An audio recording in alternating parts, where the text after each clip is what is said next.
with the latest news, what Wall Street Journal reported that the US B-2 bombers failed to destroy Houthis' underground missile complex with bunker buster bombs.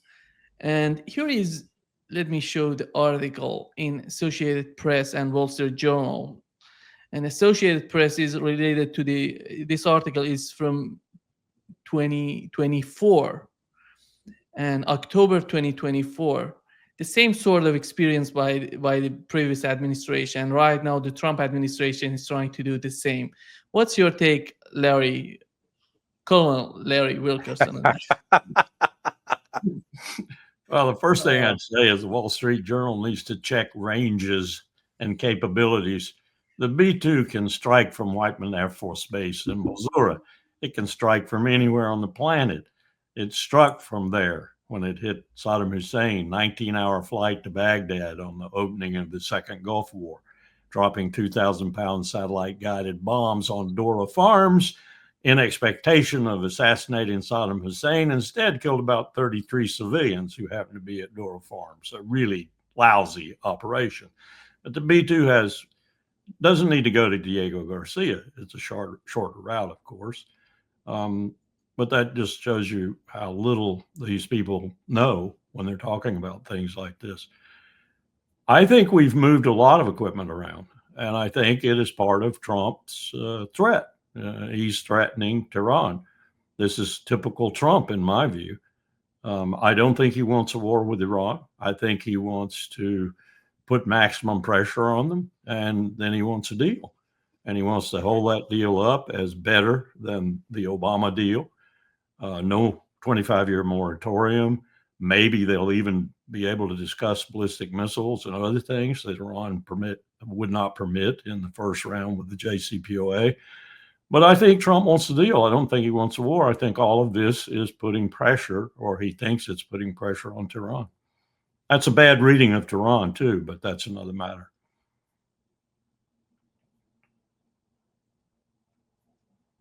Larry, does that surprise you when they're trying to do the same that the Biden administration was doing?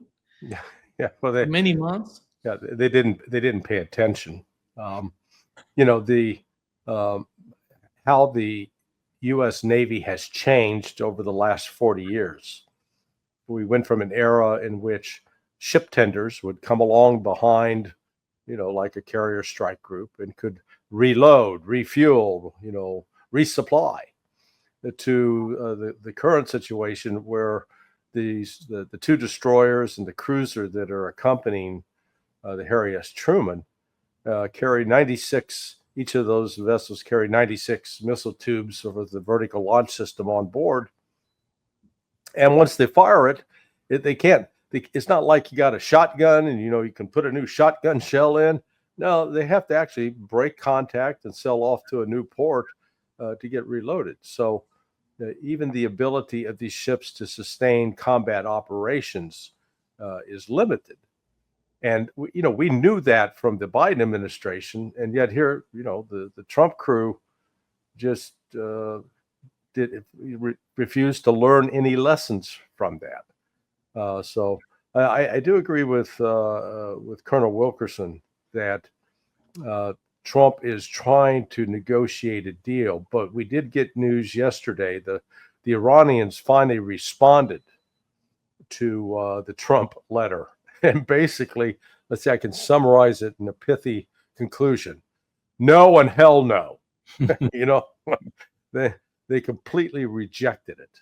And so that's going to put the ball back in Trump's court. And, Trump with his thin skin is, maybe going to up the ante and follow through on his threats. That's what I'm worried about. I know that, Ray McGovern believes that that's not going to happen. But, when they assemble the tools like this, and again, as Larry pointed out, putting the B-52 and B-2 on Diego Garcia, that's all for show right now. But they're there and they can strike and they can, push us into the brink of World War III.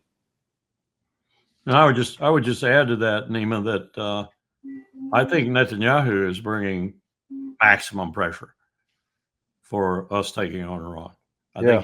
I think he sees this as the window of opportunity, and if he lets it close without an attack occurring, he's going to be truly angry, and that anger is probably being brought to bear on Trump right now through various different means.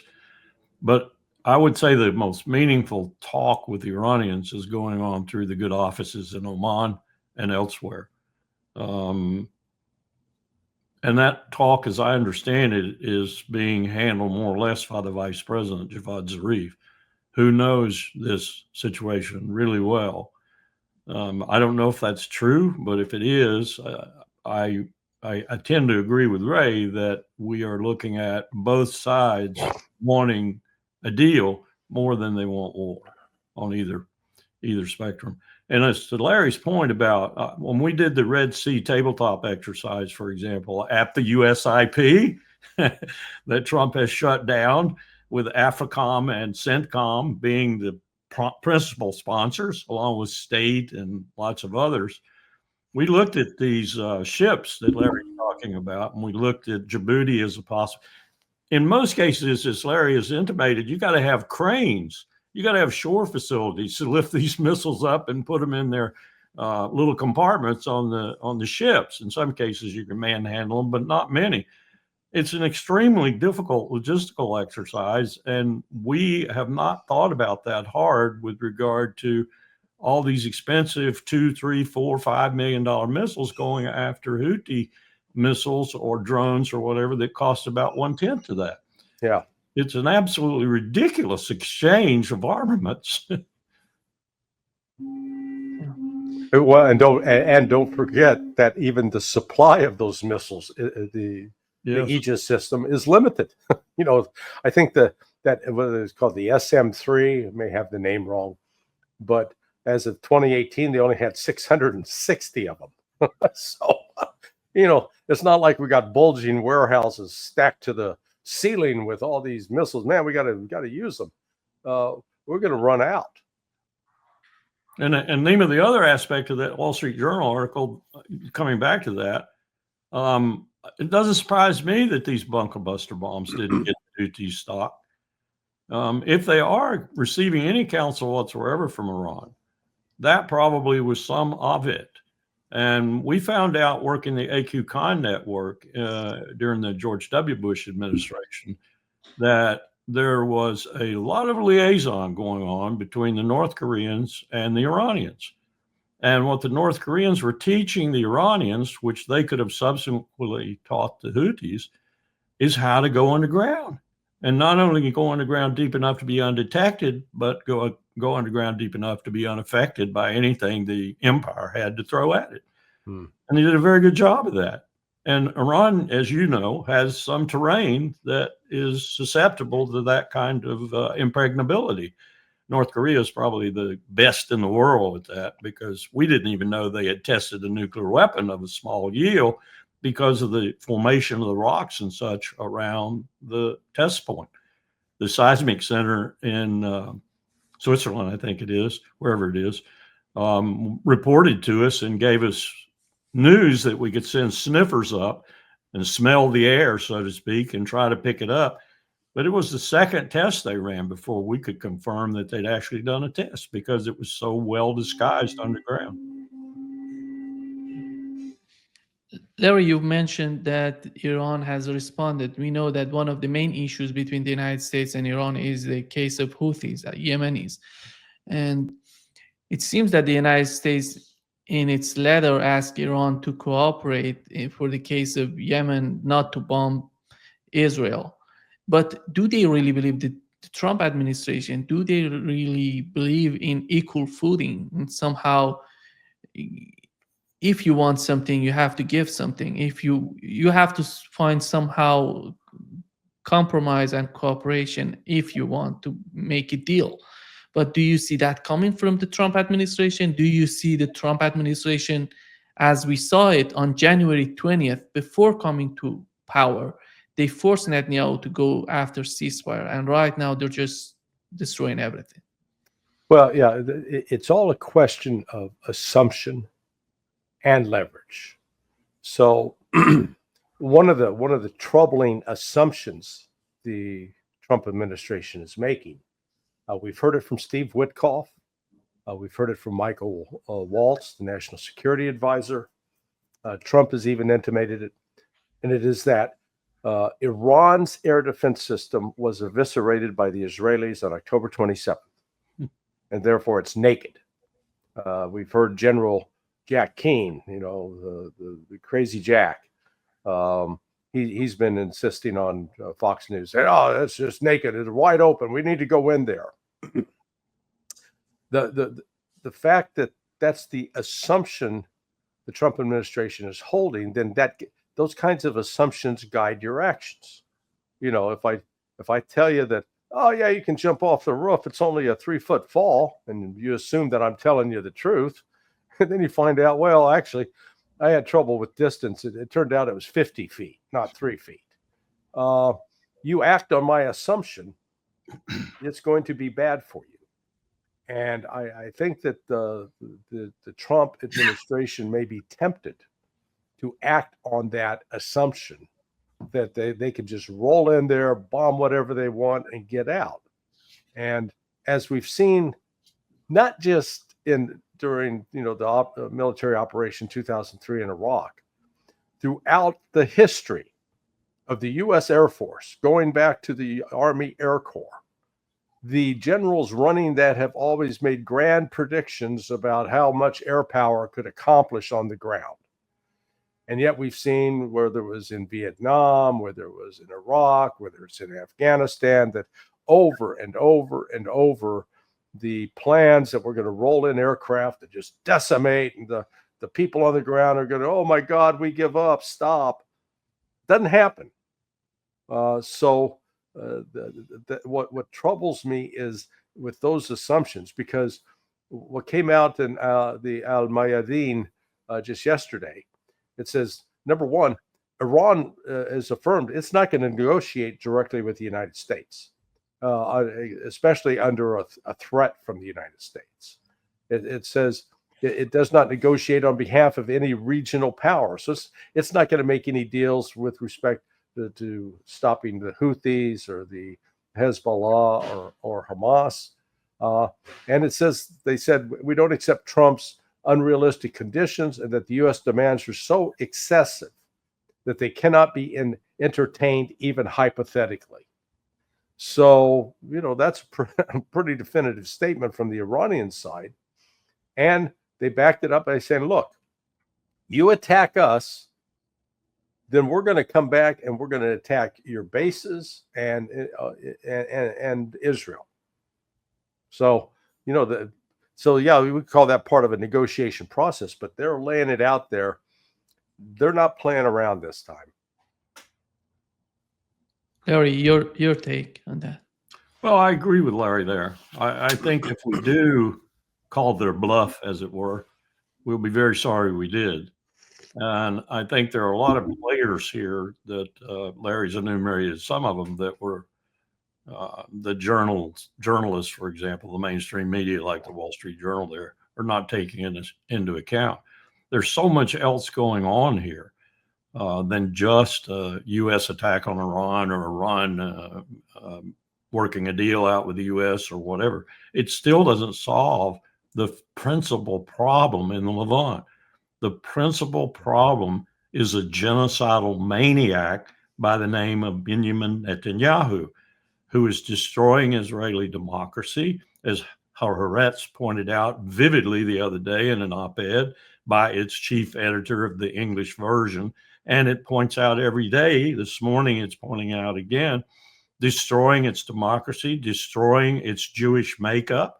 This anti-Semitism conference they just had was a disaster. It was to invite more Smotriches from Europe than, other kinds of more liberal democratic Jews. And he's resumed. Haaretz carried 300 today, 300 he killed, half of whom were women and children. He's back on that kind of venue again, too. And he's got people leaving the IDF. He's got reservists refusing to show up in significant numbers now. He's going to cause a civil war in Syria, and I'm not even, or in Israel, and I'm not even sure he's killing people in Syria too. He's given the Lebanese an ultimatum. He's going to take Lebanon here very shortly, and it seems to be what he wants. There's even one speculation out of Tel Aviv. A friend of mine, pretty smart guy, thinks that he's trying to force a civil war on Israel because he believes that he can win it. And when he's won it, he will have gotten rid of all the people that he doesn't like, doesn't want, and don't support him, and put an end to this business of having to have a judiciary that's basically decent, and other portions of the Israeli so-called state, which he doesn't agree with and wants to rid himself of. So this is a much bigger problem than just Iran, but Israel is at the center of it. And I keep coming back to this proposition that I make. I don't think, other than the Congress, which is bought and paid for by the military-industrial complex and AIPAC and others too, but I don't think, other than that, it's really AIPAC that has this influence. I think it's the empire that is using Israel to do its bidding for it in the Levant. And its bidding is chaos. We want chaos because chaos serves our purpose. We want chaos in the center of Europe with Ukraine too, because it serves our purpose. And then you ask, what is our purpose? That's a very good question. Larry, go ahead.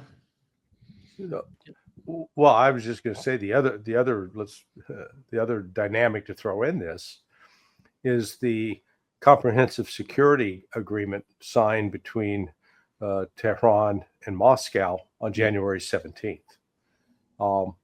Now, it's not a classic mutual defense treaty, in which the Russians don't say, if you're attacked, we're going to come defend you and we'll fight beside you. However, the one section that does deal with military response is tied to Article 51 of the United Nations Charter.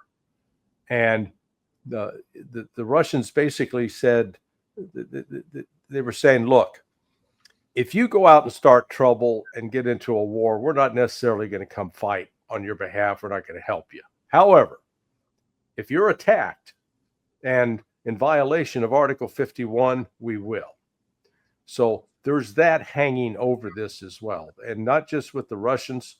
The Russians and Chinese, about a week and a half ago, just completed the 7th annual March military exercise that features China, Russia, and Iran.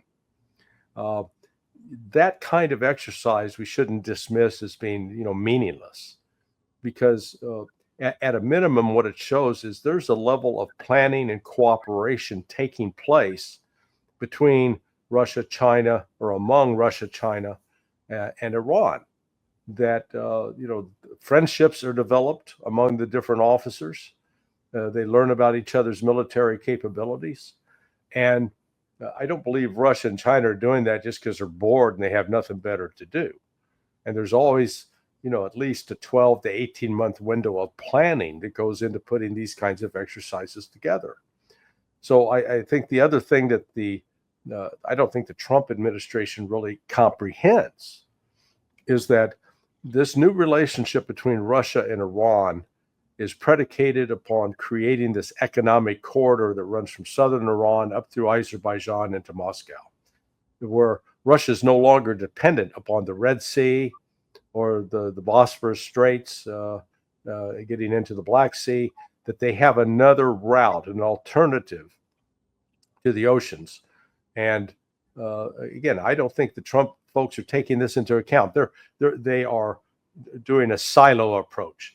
They're looking at Israel and Iran as one thing, Ukraine and Russia as a completely separate thing, Russia and China as a completely separate third thing, without understanding these things are interconnected.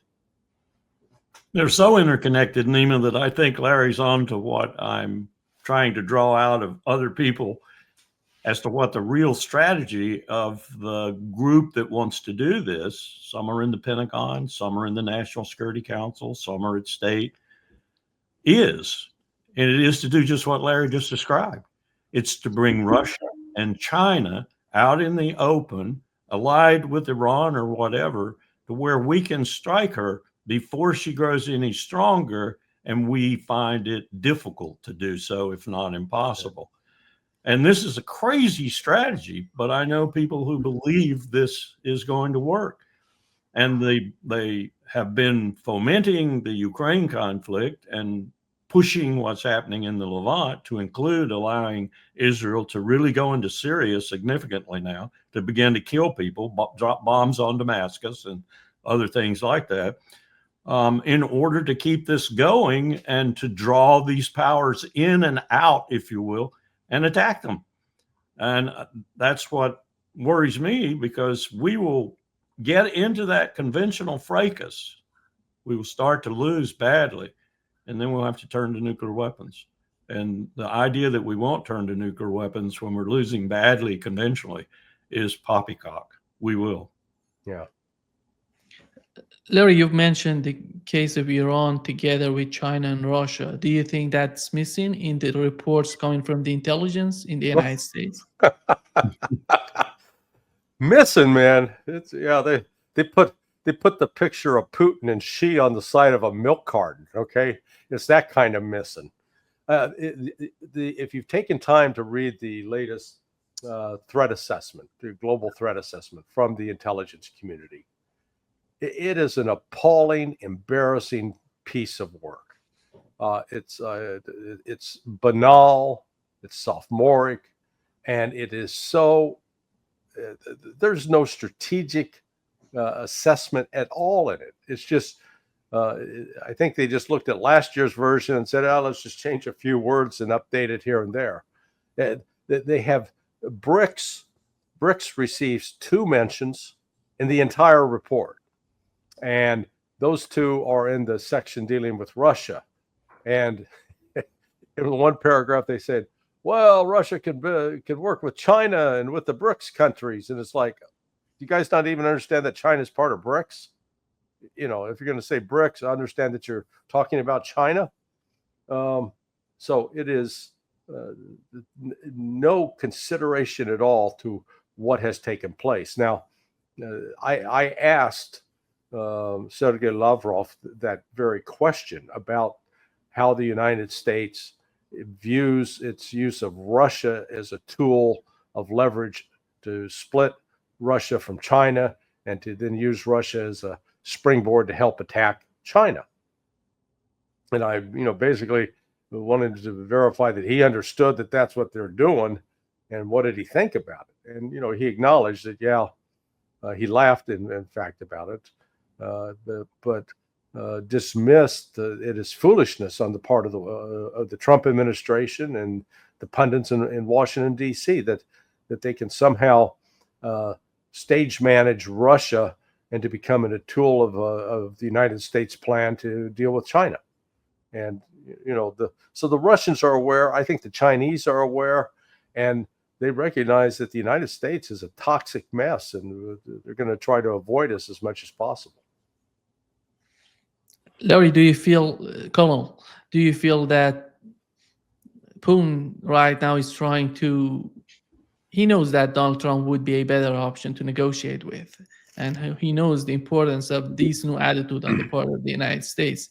But how is it going to change the Russian strategy? Is that going to change their long-term strategy in terms of the partnership between the 3 countries, between Iran, Russia, and among the 3 countries, Russia, Iran, and the United States and China? That's a good question. I'm watching Russia very carefully in terms of history. Go back to Catherine's court, and a 14-year-old John Quincy Adams was there and delivering better reports on Russia than probably our diplomats were doing. And then later, as a grown man, of course, becomes our ambassador to Alexander's court. And it was said at that time that the United States, Washington, knew more about Napoleon's movements than any capital in Europe because of his presence at Alexander's court.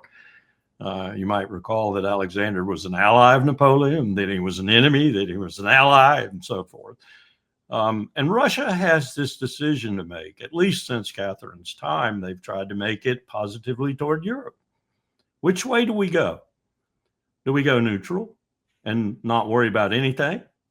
Do we go east and worry about that monster sitting on our border out there south of Vladivostok? Or do we go west to Europe, which is where we want to go? Catherine's court, of course, spoke French. That was the diplomatic language of her court. Russia has tried 2 or 3 times to get into Europe, and each time been rebuffed by Europe. This latest time, I think, is the worst and the most bitter, and it did not have to happen. I served in an administration that was ready to accept Russia in for even observer status at NATO and maybe go further than that. We screwed that completely when Bill Clinton became president. He was an idiot, and he's the one who started the expansion of NATO and so forth. All to say, Russia doesn't want to go east. It wants to come west. And what we've done under the Biden administration, and I was hoping Trump would reverse this, and there's still a little bit of hope, is to reverse that and to get Russia back into Europe, even into a new European security architecture that would include them prominently. Do away with the CSTO, do away with NATO. Let's have a new security architecture where we have 750 plus million Europeans and Russians from the Urals in anyway, working together. We've screwed that. We've screwed that completely. So what, and I come back to the strategic question, what is Putin's decision going to ultimately be? Will Trump work a deal, a rapprochement, if you will, that over the head of Europe, because it's going to have to be initially over the head of Europe probably, that attracts Russia, accepts Russia, and brings Russia into a new European security architecture, and thus brings them away from China? Or will he force Putin to make a decision? I don't think sitting in the middle is a choice anymore. Will he force Putin to go the other way, as reluctant as he might be to, especially in a wartime alliance? But he will if he has to, because he's the ultimate pragmatist. And if he does, then we've got what we want again. Only a much more massive enemy and a much more deep potential to go nuclear, because we're going to lose. We're going to lose. But there are people in the Pentagon and there are people in the government who see that as inevitable. Hell, there's a realist called John Mearsheimer who sees that as inevitable. We are going to fight China. John will sit at the lunch table with you and tell you we are going to have a war with China. And then when you ask him who's going to win, it gets a little difficult to go further. And I think it's going to go nuclear. And I would rather not see that. Larry, do you see the case of Iran similar to that one of Russia, or you find it totally different from what Colonel said? Well, Iran is tied up in our national security mythology. Bigger. We've created Iran as this great monster, the number one threat of terrorism in the world. Now, when it comes to issues like terrorism, I'm sort of old school. I like to go back and say, okay, show me what the incidents were. Show me how many attacks there were. Show me what the nature of the targets are. And when you do that kind of analysis with respect to Iran, you find out not only is Iran not the number one sponsor of terrorism, Iran has been one of the leaders in fighting Islamic extremism. And people go, wait a second, what the hell are you talking about? Well, all I can do is draw up on the State Department's annual report. It used to be called Patterns of Global Terrorism back in my day. Now I think they call it Country Reports on Terrorism. And just go back through the last 12, 15 years. They didn't start listing the top 10 groups being most active. They used to, and then they stopped. But it started up about 2015. And, really over the last 10 years, when you look at the top 10 most active terrorist groups, they're all Sunni. None of them were Shia. And none of them were directly sponsored by Iran or indirectly sponsored by Iran. But you'll find between, 2017 up until 2023, one of the most active groups was called Hayat Tahrir al-Sham, HTS. Oh, our new best friend in Syria. Yeah. There was an actual guy that was actually killing people, actually committing terrorist attacks, and actually getting recorded by the State Department. So this demonization of Iran ignores what I'll call our complicated history. You go back to January, February of 1981. Ronald Reagan's freshly in office, and in comes the CIA with the Israelis in tow, saying, "Hey, Mr. President, can we sell weapons to Iran?" And remember, this is at the time when the U.S. hostages had just been released out of Iran, and Reagan goes, "Okay." So, United States began arming Iran, and then, we were helping arm both Iran and Iraq so they'd fight each other. Saw that, our Machiavellian plot. But Iran normally in its targeting, we point to the attacks on the Marine barracks in Beirut, Lebanon in '83, as well as the attack on the U.S. Embassy. As, see, they're terrorists, they're attacking us. They were attacking basically military targets because we, the United States, were sending shells from battleships into the Bekaa Valley, killing Shia families, civilians. So whenever over time, Iran has had a pretty actually clear-eyed vision of what they're doing when they carry out violence against us, we're the ones that are confused. I got to deepen and echo that 100%. I used to sit there and look at the state sponsors of terrorism report as it came across my desk and call my contact in the White House and say, "How come you got Cuba on here? How can Cuba, Cuba hasn't sponsored a terrorism act?" And then I would say, "How come you got Iran on here?" And I would, not quite as deeply as Larry did, but I'd go into some of that. Well, you know what politics dictate. A largely political report in many respects. Yeah.